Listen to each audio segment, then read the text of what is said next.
byinshi bigiye bitandukanye ku bayisilamu ndetse n'abemeramana bagiye bamukikije. Rero natwe bagaragu ba Allah subhanahu wa ta'ala tugerageze kuba twagaragaza ibyishimo, tubanira neza kuri uyu munsi, duseke dusekerane, hanyuma kandi dusabe Allah subhanahu wa ta'ala yuko twakira igisibo cyacu. Iminsi 30 twari tumaze dusiba, amanywa yose wiyiriza, wicwa n'inzara ndetse n'inyota kubera Allah subhanahu wa ta'ala. Uramenye ntubipfusha ubusa kuri uyu munsi, ugerageze gukora uko ushoboye, utange mu byo ufite, hanyuma kandi unasabe Allah subhanahu wa ta'ala akwakirire ibyiza. Bagaragu ba Allah subhanahu wa ta'ala, mu bikorwa byiza dusanga kuri uyu munsi harimo kuba twarangwa n'imico myiza mu gukora ibyiza nk'uko Imana Muhammad sallallahu alaihi wasallam tubwira ngo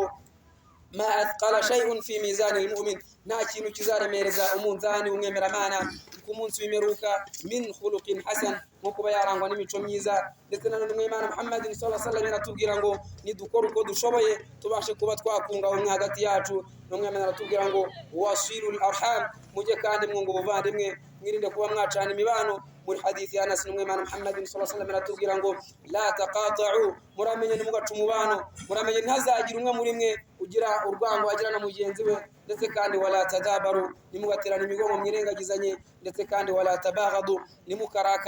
nimukarakarane hagati yanyu, mujye mukora uko mushoboye mwunga ubuvandimwe hagati yanyu. Wakunu ibadallahi ikhwana, mubagaragu ba Allah subhanahu wa ta'ala bavandimwe. Ndetse kandi munamenye yuko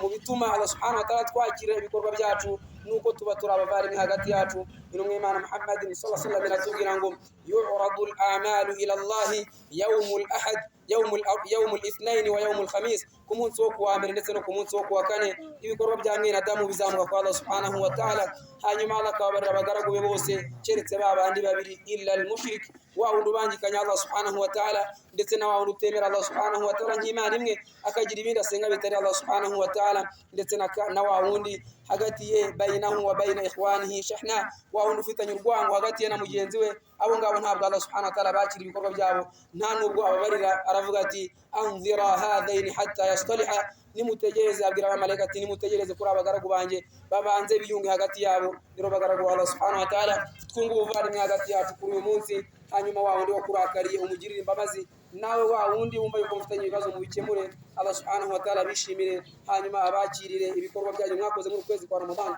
Byaje babaje biteye n'agahinda, warasivye iminsi 30 wigomwa ibyo kurya n'ibyo kunywa, amarangamutima yokayahagarika, hanyuma bikarangira Allah subhanahu wa ta'ala atakwakiriye kubera urwango ufitanye na mugenzi wawe. Turwikuremo hanyuma dusukure imitima yacu. Allah subhanahu wa ta'ala araza kutwakirira ibikorwa byacu. Barakallahu li wa lakum fil Qur'anil azim wa nafa'ani wa iyyakum bi ayatihi wa dhikril hakim. Aqulu qawli hadha wa astaghfirullah wa atubu ilayh wa sallallahu ala sayyidina Muhammad. Alhamdulillahi rabbil alamin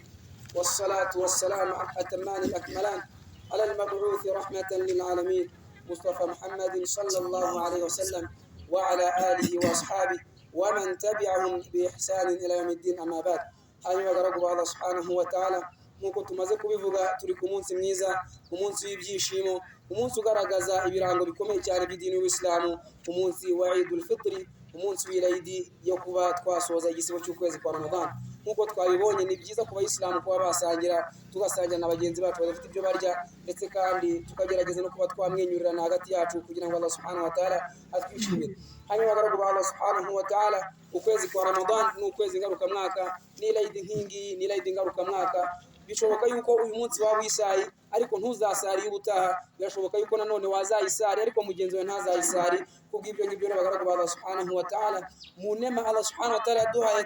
tukiri kuri iyi si ndetse ziruta izi zindi umma zatubanzirije, nuko twebwe tubaho igihe gitoya ariko ibikorwa byacu bikikuba cyane. N'umwe Imana Muhammad sallallahu alaihi wasallam aratubwira ngo man sama Ramadan, wa wundi uzasiba ukwezi kwa Ramadan, thumma atba'ahu 6 min Shawwal, hanyuma nyuma y'ukwezi kwa Ramadan agasiba iminsi 6 mu kwezi kwa Shawwal, faka annama sama ad-dahra, wongo yandikirwa ibihembo nk'iby'umuntu wasibye umwaka wose. Rero bagaragu ba Allah subhanahu wa ta'ala, urumva yuko batubanje babaga igihe kirekire ariko twebwe tubaho igihe gitoya, ibikorwa byacu bikandikirwa ari byinshi. Usibye iminsi 30 y'ukwezi kwa Ramadan,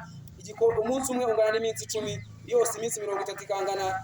n'amezi 10 agize umwaka. Hanyuma warenzaho iminsi 6 y'ukwezi kwa Shawwal bikangana n'amezi 2, byose bigabana n'umwaka. Ibyo byiza nibiducike bagaragu ba Allah subhanahu wa ta'ala. Hanyuma tunamenye yuko ntabwo gukora neza, ntabwo gusara ibihagararo by'ijoro, ntabwo gusari gatanu ku munsi birangira n'ukwezi kwa Ramadhan hanyuma na nyuma yaho Allah subhanahu wa ta'ala akomeza kutubaza ayo mategeko yaduhaye gusari gatanu ku munsi gukora ibihagararo bya nijoro kugirana neza hagati yacu ubuntu n'urukundo hagati yacu ntabwo birangira n'ukwezi kwa Ramadhan ahubwo birakomeza na nyuma y'ukwezi kwa Ramadhan ntituzahuguza imitima yacu ngo tube babandi basenga Ramadhan tuzasenga Allah subhanahu wa ta'ala kubera yuko wa wundi basenga Ramadhan irarangira ikagera igihe ikazagaruka ariko wa wundi usenga Allah subhanahu wa ta'ala fa inna Allah hayyun la yamut ubyukuri Allah subhanahu wa ta'ala ni muzima kandi ahoraho nta nubwo azagira iherezo nta n'itangiriro yigeze agira rero bagaragu Allah subhanahu wa ta'ala dushireho umwanzuro ndetse n'umwete mu gukora ibyiza na nyuma y'ukwezi kwa Ramadhan dukomeze kuboneka turi benshi ku misigiti ibikorwa bitandukanye by'abayisilamu tubyitabire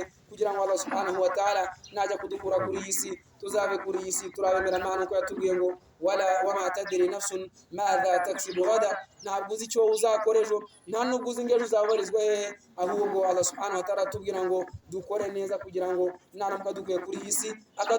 akadutungura tuzabe kuri iyi si turabemera Imana bagaragu Allah subhanahu wa ta'ala hahirwa wa wundi bagashyira mu bikorwa wa wundi wumva umutima ugaca bugufi ukabasha kuba waca munsi y'amategeko ya Allah subhanahu wa ta'ala hanyuma bagaragu Allah subhanahu wa ta'ala turasoza dusaba Allah subhanahu wa ta'ala yuko yatwakirira ukwezi kwacu kwa Ramadhan iminsi yose twasibye akayitwakirira ndetse naho twashyize mu makosa akatubabarira akazanaduhereza byiza twazabakurikirana Imana Allahumma rabbana atina fid dunya hasana wa fil akhirati hasana wa qina adhaban nar Allahumma a'inna ala dhikrika wa shukrika wa husni ibadatik Allahumma rabbana atina fid dunya hasana wa fil akhirati hasanatan wa qina adhaban nar Allahumma rabbana inna zalamna anfusana fa in lam taghfir لنا وترحمنا لنكونن من الخاسرين اللهم تقبل منا انك انت السميع العليم وتب علينا يا مولانا انك انت التواب الرحيم اللهم اغفر للمؤمنين والمؤمنات والمسلمين والمسلمات الاحياء منهم والاموات اللهم اشف مرضانا ومرضى المسلمين اللهم ارحم موتانا وموتى المسلمين اللهم انصر المسلمين المستضعفين في كل مكان اللهم كن لهم مؤيدا وظهيرا ومعينا ونصيرا يا ذا الجلال والاكرام يا ارحم الراحمين وصلى اللهم على سيدنا محمد وعلى آله وصحبه وسلم وعيدكم مبارك وتقبل الله منا ومنكم صالح الآمال والله أعلى وأعلم والسلام عليكم ورحمة الله وبركاته. وعليكم السلام ورحمة الله وبركاته.